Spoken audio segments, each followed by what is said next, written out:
Hello, everyone. Oh my goodness, we have a treat in store for you today. We are going to be talking about compliance and compliance as a service and who should be pursuing this. Should every MSP be looking at compliance as the next big thing? That's what we're going to talk about.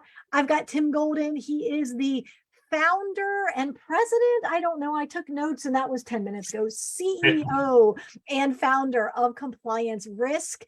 Where do we start, Tim? First of all, thank you for being here today. I'm really excited about this conversation. Yeah, as always, Jennifer, thank you so much for having us. And oops, my phone just fell. Sorry about that.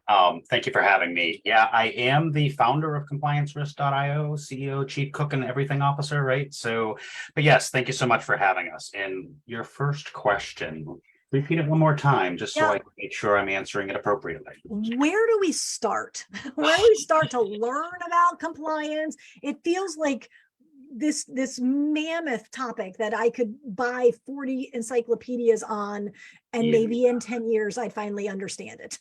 So I'll back up even further, right? Because trying to break this down in small enough bite-sized chunks that you as an MSP and your clients can understand, right? So first and foremost, what is compliance, right? Compliance in its purest form is a set of kind of rules that we need to comply with, right? So let's take, for example, it's fall, Starbucks, pumpkin spice, right? You want to make sure as the consumer, every time you go to get your pumpkin spice latte, it is made exactly the same way, right? How is it made exactly the same way? Well, there's a recipe, there's an organization, there's a rule set that the barista has to follow to make your perfect pumpkin spice latte, right? There's a compliance or a rule set that they follow, right? So in its simplest forms, compliance is nothing more than a rule set. Here's the things that we do, tab A into slot B. I mean, sure, it gets more beyond that, but at the very purest form, it's a rule set of things that we need to follow, things that we need to adhere to, based on regulatory needs and the industry and all kinds of fun stuff. So, yeah. I love it. Okay, I'm a big believer in analogies, so that's awesome. And I'm jotting notes down in the live as we go, so that people are able to scroll to that very moment and watch. So that's an awesome analogy. Who doesn't like a pumpkin spice latte? I don't have mine. I just have plain old coffee. But the point is still valid. You need a recipe to follow, and so how? We'll get to, I was going to say, how is that different from traditional managed services? But we'll get there in a few minutes. But that is really outside the wheelhouse of what a lot of MSPs do when you start to get into MSP services at their core without getting into security. There isn't really a lot of policy management that is typically done. Is that your experience as well? Yeah. We'll probably get into this a little bit later. So like I said, compliance is basically a rule set in which we or our clients or somebody in a regulated space needs to follow, right? So let's just take, for example, kind of the easiest one that rolls off the tongue is healthcare organizations, right? It's coming on Q3, Q4 right now, heading into the new year. All your healthcare clients should be doing an SRA, a security risk assessment. And by the way, if I don't quantify an acronym, Jen gets to drink. So you should be doing these SRAs, these assessments, right? This look at the rules that are in place and the controls and the recipe that are in place and talk to your clients. Are you doing ABC 1, 2, 3, right? In its simplest, easiest manner, like your healthcare clients, it's time to do your annual SRA, your security risk assessment. Here's some rules to follow. Here's some controls to follow. But on the flip side, you get some kind of report, some kind of analysis that says, hey, you're doing really great over here and you're doing really poorly over here. And what we see here at Compliance Risk is a lot of MSPs struggle with the written documentation that aligns to a particular compliance or rule set and the policies and the procedures and the things that go along with that. That has been a huge struggle that we've seen here at Compliance Risk when we work with our MSP clients. Okay, Just so so happens, we have an app for that, but we'll get into yes, we'll talk about the app in a few minutes. Just wait, it's that. coming. But wait, there's more. Okay, so we've got this growing regulatory bodies that are going to be putting pressure on clients and prospects to follow these rule sets, to follow the barista's recipe, if you will. Yep. So that isn't every company in the world. And so therefore, should it be every MSP in the world that should be learning about compliance and creating a compliance offering? Right. So that's a great question, right? In the industry, friends like, our friends like Matt Lee and Alex Farling and other people, Jason Slagle, we all talk about, and, Wes Spencer, we all talk about sort of two sides of this coin. We talk about defensibility and we talk about resilience. Right. As an MSP, you should be building defensibility into your practice, into your business, right? I can sit in a court of law and defend a thing because I have a policy, a procedure, a people, a process, and a technology for a thing. So in other words, I followed my rules. I followed my recipe. The recipe may have been flawed. Right. Bad guy might have found a way around my recipe, but at least I had documentation that I followed. Right. And you can use things like the Center for Internet Security, CISA, CISA. You can use things like their CISA, CIS Top 18. There's a control set that they've put out. There's and it's kind of a fairly easy thing to follow in the sense of, when we look at other major frameworks and there's 1,000+ controls, when you look at CISA, it's an iterative process. No one expects you to have that pumpkin latte, open up the door, and there it is. You need to build that pumpkin latte, right? So this iterative process through implementation groups 1, 2, and 3, we start in IG1, implementation group 1, and we kind of go through the list, right?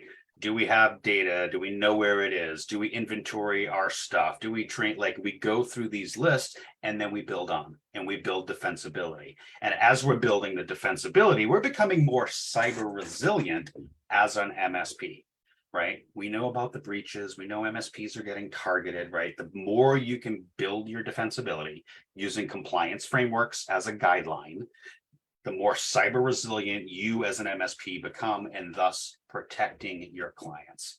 Listen, Okay. we all get into the MSP space to help people with tech.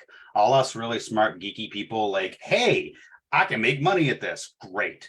But as this industry is progressing, we started off as the, friends and family IT guy to the break fix guy to the MRR guy, girl, human, insert appropriate pronoun here, into, great, I'm doing all this stuff. Now prove it. Now back it up. Now I'm doing this cybersecurity. Now I'm getting resilient. Now I'm building defensibility. Now I'm following some recipe to protect myself and ultimately protecting my clients, which is ultimately helping our clients, right? Us as IT geeks, we want to help people. We got this knowledge. We want to go help them. And we have been doing that, but now we're being held accountable for that help. And we're going to become more accountable for that help. Okay, but let's circle back to an earlier question, because we started to answer it and then we derailed and I let us derail. So I'm going to bring us back around. Sure. Where do we get started? Because you've mentioned hundreds of thousands, I think you said thousands of frameworks, and you mentioned CISA. No, there's not thousands. So where, like, are there cheat sheets? Are there YouTube channels? Are there conferences? Yeah, absolutely. So where do we start, right? And so, as we broke off compliance risk out of our MSP, we started consulting to MSPs because we recognized that I've been in it for 17 years, living and breathing it. Our team has forever. And so we recognized that MSPs struggle to not even know where to start, but to even start to consider it. And then how do I sell it down the road, right? So separate issue. Yeah, so we built a peer group, compliancerisk.io, join now. We have a weekly peer group, private Slack. You can read it. I'm not going to insult your intelligence. We started with a teach you to fish model, where we take the collective brain power of all of us here, and we teach you how to kind of deal with this stuff all day, throughout the week, blah, blah, blah. Small price to pay to get an education around compliance. Right. So the peer group is the education around, do I even want to pursue this in my MSP? Correct. Okay. Absolutely. Right. I assumed your peer group was for MSPs, and I haven't studied your marketing, so this is probably on me, but I thought your peer group was for MSPs who had already decided, hey, this is going to be my focus area for Q4 Yeah, 2023, it's etc. interesting because we did start, 18 so months ago, and it's kind of a mishmash of stuff, maybe some that we're doing CMM. Anyways, we started with that around. We had clients with specific needs that kept booking time and it was unsustainable. So we organized it and structured it. Now what we're seeing is MSPs, while they're learning a lot and they're starting to grow, they want the fish for you model, right? Compliance as a service model. And this has really taken a hold in the last 3 to 6 months where they've been in the peer group. They've decided they want to have a compliance program. They've been learning a lot, asking no dumb questions, asking all kinds of dumb questions and getting, nice responses. But they've learned like, oh my gosh, I have a healthcare prospect and they're hot.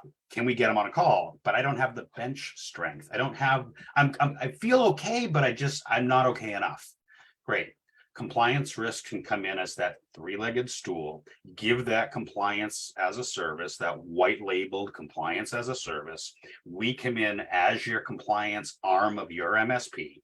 You have the customer that needs something. You have the MSP that is really amazing with technical implementations of stuff. And then you have compliance risk wrapping it all up. Okay.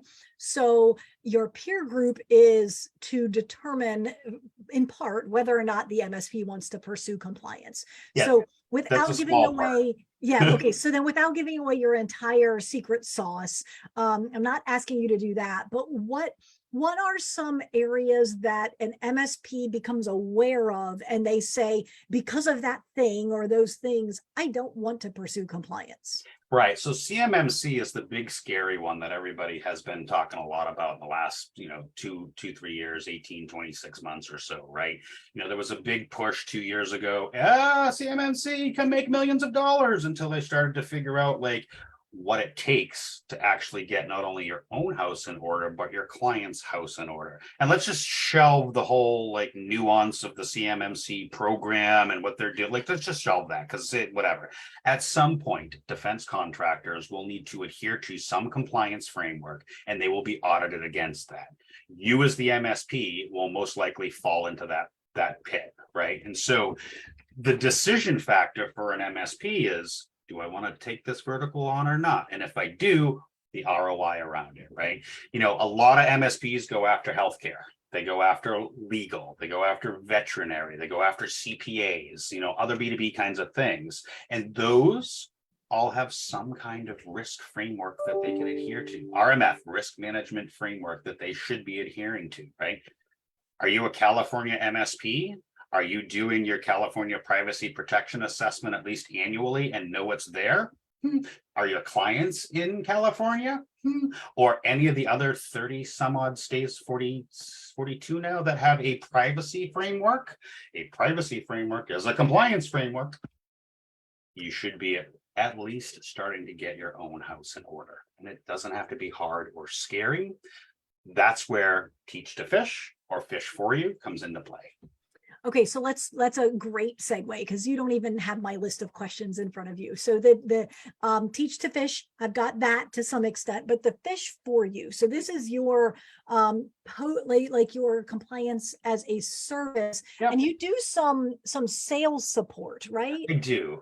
So, and this is really like where the relationship with the MSP. Listen, for me, like there's enough bucks to be made. Like for me, I'm all about building those relationships with my MSPs and with their technicians there, right? I'm a relational guy, Jennifer, you know that. And so I want to take the crap in Tim's brain, teach the next generation. We'll all get paid along the way, so I don't have to do it anymore. And what I do in the sales process for the MSP is I come alongside them. They have a client. It's more than a cold lead. It's maybe a warming up lead. That client understands their risk adversity. They understand that there's some kind of compliance mechanism in their business that they want to adhere to. And even if they don't, and they come risk adverse, and they're not, like maybe they're just Sally's secretary service and they're not healthcare or anything, we can start to have those conversations about CIS. So having a client that is risk adverse, that knows they want to start adhering to something and doing something to move their own needle. We come alongside you, we choose a regulatory framework or some set of rules, some set of recipe that would be adhering to, what's the word that I'm looking for, relevant to that business. That's the word I'm looking for. Okay. And then we would walk the client through that and develop, red, yellow, green, what's going well, what's not going well, and then work alongside the MSP for project work down the road. I talked about this the other day. Compliance is a really great way for you to get more project work out of your clients because they're going to have reds and yellows. They're going to need to implement A, B, C. And you as the technical experts can go do that with us alongside you, objective third-party person saying, yeah, I went and got the second opinion from the doctor and the doctor said, here's what I need to fix. So let me ask you, I'm going to ask you a couple of tougher questions then. How does that impact an MSP that has an all-in, all-you-can-eat offer that includes projects? Like you just said, compliance allows you to get more money out of your clients for projects, but not if your contract is set up in such a way that you don't bill for projects. Well, so that's interesting, right? So maybe you don't bill for projects, but maybe one of the things that we identified with your client is password management. Maybe you don't have a password management, LastPass keeper, any of those other awesome tools that are out there. Maybe you don't have that as part of your stack. You want to do it and you've been trying to sell it to your client as as a piece. Going through a compliance framework and saying, passwords probably should be managed. Some third-party thing said this. It gives that opportunity to upsell, cross-sell, and whatnot. I haven't met a lot of MSPs that are all in, including projects. It's definitely usually the all exception. in. Yeah, it's usually all in on certain things, but anything else is a project. Sure. But there are some out there that it's everything. Like there are teaching and training organizations that shall remain nameless, that it is that's one of their unique differentiators, is that it's all things related to projects. So perhaps at some point that may need to be an exclusion. So, okay. So as I'm listening to you talk about your sales support, okay, give me 1 second. I was hoping that tickle would go away and it's not. The joys of live stream. Yeah, hey, we talked about this the other day. You need your my Sour Patch Kids. And then I have to figure out how to unmute. It's so hard. Okay, so as I'm thinking this through, I love the approach of after someone's interested. So we're walking our way through, whether you subscribe to the traditional sales funnel or marketing funnel. I teach the bow tie method of sales, but essentially we've got marketing doing its job, and then that center of the bow tie is when the prospect has some interest, has some, hey, I'm aware, I've got more risk than I'm comfortable absorbing. So that's where you start. Yeah. In your bow tie analogy is that they're kind of in the middle, leaning towards the wanting to have some kind of deal, some kind of thing, some kind of plan, some kind of process. I am not top of the funnel, I am middle of the funnel. Yes. So, okay. So then so an MSP can bring you a deal, you'll help them message it, you'll help them potentially convert it. But how does an MSP identify a prospect who should be interested? And then how do we translate that from, oh, you should be interested, to like, oh, there's actually enough interest there for me to have a sales conversation? Yeah. And let me tack onto that. Like, here's where I'm coming from, and this is not going to surprise you, I would imagine. But HIPAA, HIPAA was this big thing, and it was the other thing that's going to make us all gajillionaires. And then the challenge was there was this market mismatch, because we were all gung-ho about getting you guys HIPAA compliant, and the doctors were like, we don't care. Yeah. And so how do you bridge that gap, or how do you recommend the MSPs? So obviously it starts with the verticals in which you're going to work in. Since you mentioned HIPAA and healthcare space, right? I too have struggled as an MSP. Like, they don't care. They'll just let insurance pay for it. There's the key differentiator. We're seeing now that these cyber liability insurance claims, these professional liability claims that doctors have been standing on for decades. I don't need that. Insurance will pay for it. Probably not so much anymore, right? And so, things like the insurance industry is starting to drive that change, right? It'll take time, but it's starting to drive that change. The other thing that I can specifically talk about in regards to HIPAA is the rules are changing. They're already up. Check out my LinkedIn profile on compliance risk. You will see that the draft document is up there. HIPAA rules are changing. Now, the problem that we've always had with HIPAA is there is no governing body that attests and signs off and says you're HIPAA compliant. So let me say this right into the camera so you all hear it really well. There is no governing body for HIPAA compliance. If a thing or a person or a whatever says, yes, we are HIPAA compliant and have some badge of honor that shows that, I'm going to call bullcrap, because there is no body that comes in and attests to that from a legal attestation like an ISO, like a SOC, like any of these other kinds of frameworks that have a body reviewing what you're doing, right? So that's been the struggle with HIPAA is there's nobody out there saying we are the authoritative piece saying we're giving you a stamp of approval, and that will change. Okay, so good info for sure. So what about other industries? What are some of the verticals that need compliance? Sure. So I think I mentioned this a few minutes ago. Are you an MSP in California or Connecticut or Utah or Louisiana or any of those other 40 some odd states that have privacy laws in effect and protecting personal identifying information? Any business in those states need to adhere to those privacy laws. We've all talked about California privacy protection. If you're a business or doing business in California, or if you have clients. So I am a online retailer. As the MSP, they support me in maybe some website, maybe some computer stuff, maybe some POS stuff, but I sell online. And I just sold to somebody in California. Or GDPR's, the protection, privacy protection in the EU, in the Europe. I just sold to somebody online in California or EU or Connecticut or any of these other states that have privacy laws.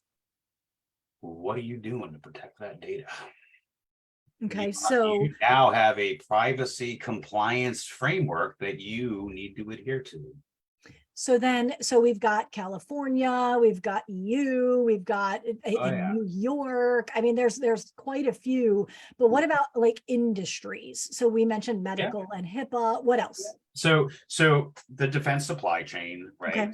So CMMC, we talked about that earlier, right? So anybody doing work either directly with the federal government or a contract, a subcontract of those prime contractors. There's an estimated 300,000 of those in the industry and contracts and prime. So there's opportunity in the defense supply chain under CMMC.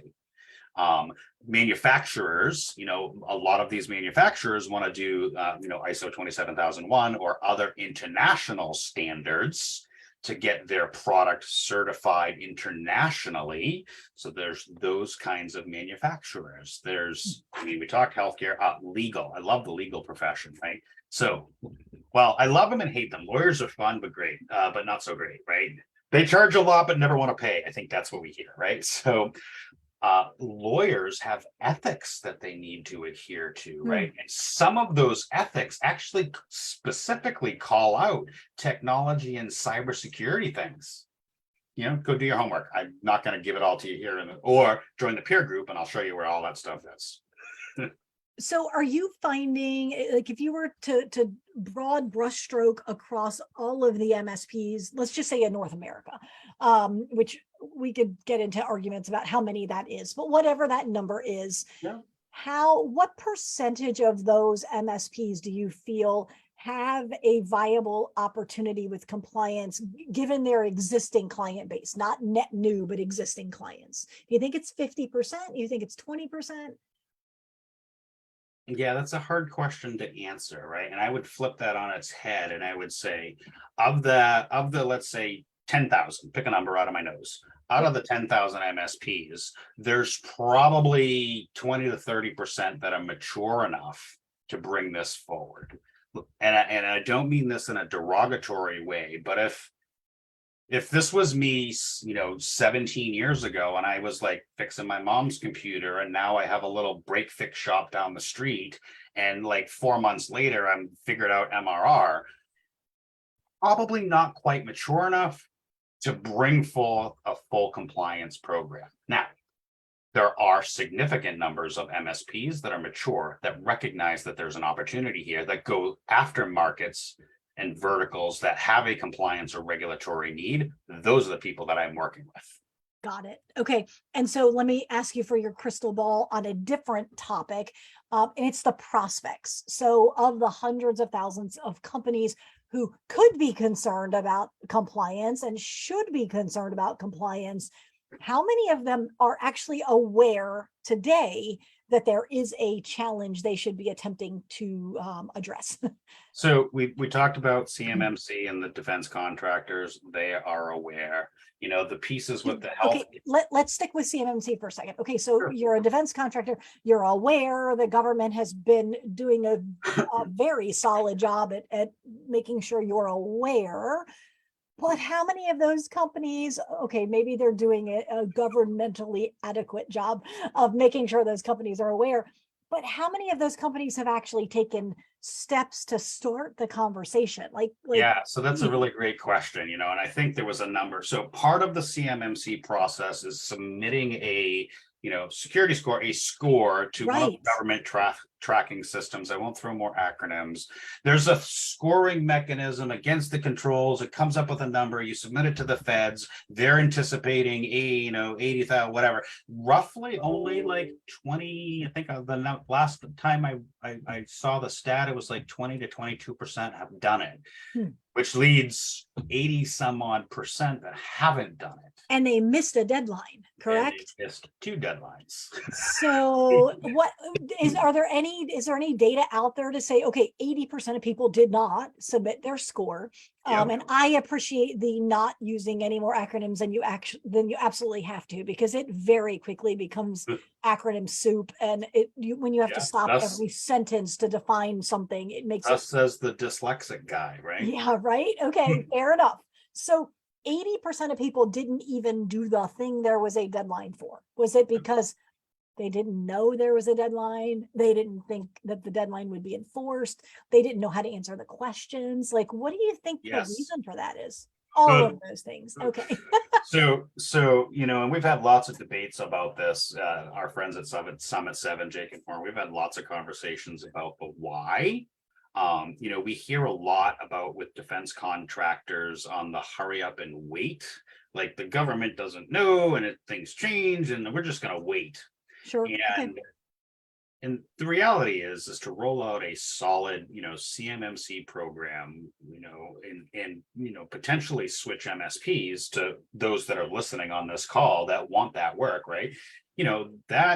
That's not an easy undertaking. You could talk, 12 to 18 months to switch an MSP, right? And not that we're saying switch an MSP and get one that knows CMMC. We're hoping that with our peer group, we can help build that. And with our compliance as a service, we can build that into your CMMC program and into your MSP to become one of those experts that can look at these 300,000 contracts that are out there and recognize that 80% of them haven't done this work and go after that work in a appropriate manner, right? Not just with some tool.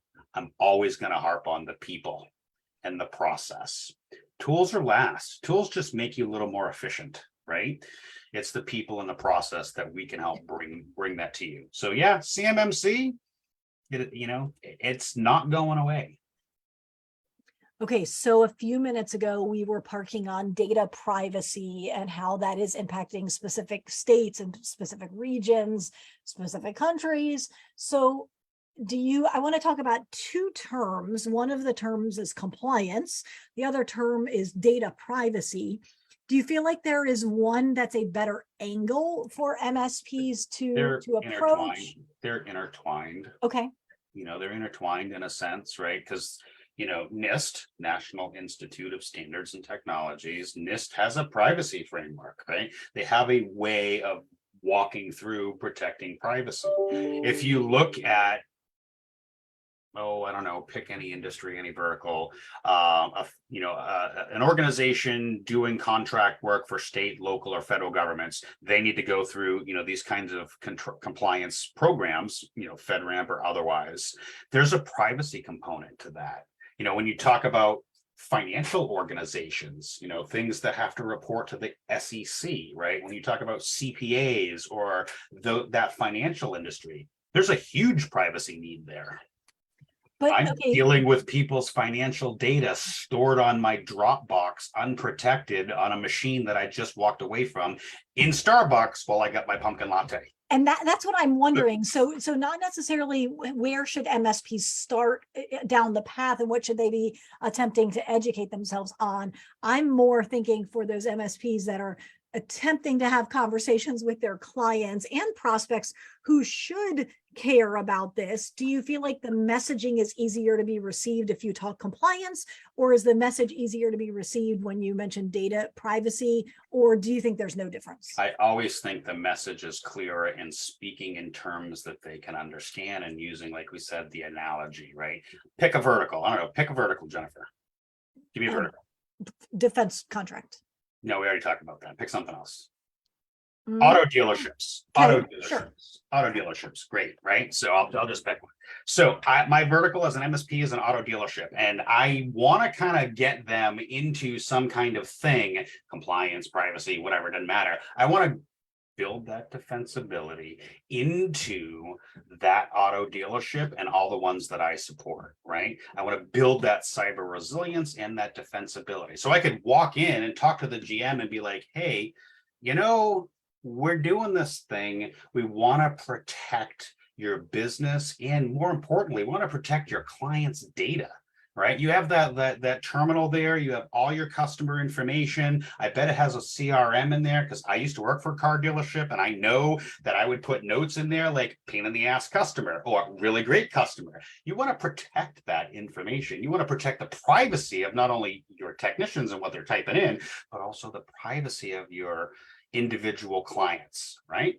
Well, we've got these privacy things that can help you do that, right? Much like seatbelts protect you in the car, much like the airbag protect you in your car, we want to protect you and your clients' data in your computer systems, right?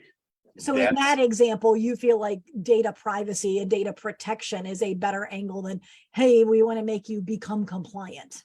Right. Now, if you're a car dealership in California, you can take it a step further. Not only do we want to protect that data, but we also have this regulation framework that says we're in California or Connecticut or any of the other privacy, related states that have laws on the books. Got it. Okay. So let's circle back to you and compliance risk. What is it that you do? You've hinted at that, but give me a recap. I know you have like 3 different things that you're doing. Tell me what those are. Tell me who they're right for, and of course, how people can reach out to you if they're interested in. Absolutely. So I mentioned the peer group, the teach to fish model. Join now, go to compliance risk, buttons on the website. You can read through it. I'm not going to insult your intelligence, but the teach to fish model, right? We meet once a week, every week, 3:00 every Thursday. We have a guided peer group discussion. We have a private Slack group where we can all talk and ask dumb with good questions. And we communicate. It's other MSPs communicating with other MSPs, and experts like us in the field being able to answer questions and guide you like your own personal, like, hey, what about this thing? Kind of concierge kind of thing, teach you to fish. That's the first model. Now you have a potential prospect. They're moving through that bow tie. They're kind of coming middle of the funnel to the other side. And now we're like, hey, I got a client that's got some needs that I need to, like, hey, Tim, great, book some time. We do compliance as a service. I explain what that is, 3-legged stool, the company, the MSP and myself coming alongside, evaluating, doing some assessment work and understanding red, yellow, green with deliverables under the compliance as a service project work going forward. And then lastly, what we've been seeing a lot in the industry is documentation is just non-existent or awful. And so, a lot of what happens in the space in these tools, because we don't have the people or the process, we just grab a tool and think we're done. Yay, a tool is going to make me compliant. It's not. You need to have the people like us at Compliance Risk, the process that we're building out in our SaaS application, the third thing, and then you have a tool along the way. And so what we've discovered is that a lot of MSPs just don't do documentation well, or they bought some stupid template, and that template is just copy pasta company name, and that's kind of where it dies. And so we recognize that this is a problem. And so we're building Polygon as a way to shape the future of policy process management. And what I mean by that is a policy needs to be aligned. So you need to write the thing in accordance to, what the business actually does, right? In accordance to corporate culture, right? You need to align and write the thing. Once these things have been written appropriately, and we can help with that along the way, we have libraries, or you can bring your own if you have your own already. But once they're written, you need to have an executive authorize it. Like, yes, this is what we do. I approve, right? As the owner, as the executive at the company, I approve. This is what we do. But then what good is having a password policy that's been aligned and authorized if you don't train your end users? Right?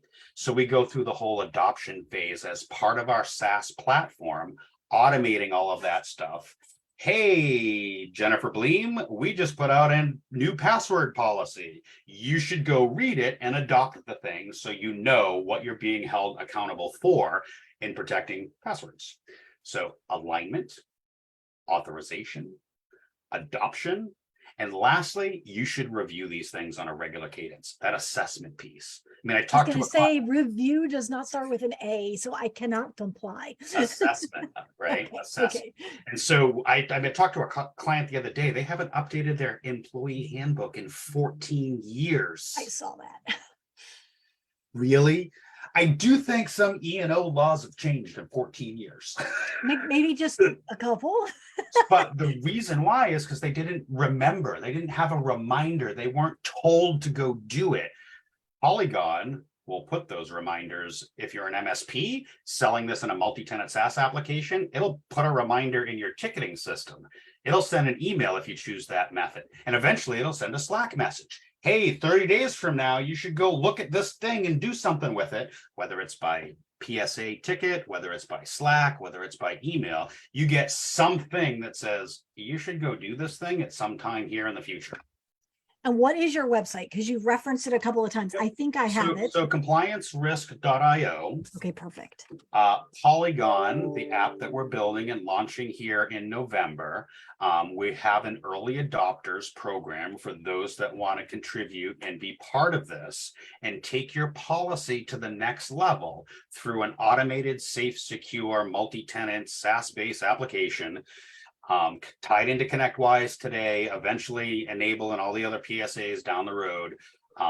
Right on the homepage of compliancerisk.io is the button to get to the Polygon Early Adopters Program.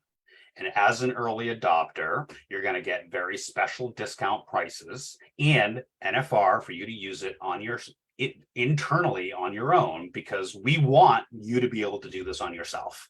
So as that early adopter that we're running till November, or till launch date, which is November, and those that do sign up right now and give us that letter of intent from compliancerisk.io/Polygon, it doesn't lock you in, but it does show the intent, not only for us and our developers, but also to our investors. And when they see this intent, they want to be able to get to market faster. They want to be able to provide you the right people, process, and tool quicker and more efficient. So it really helps me with those letters of intent.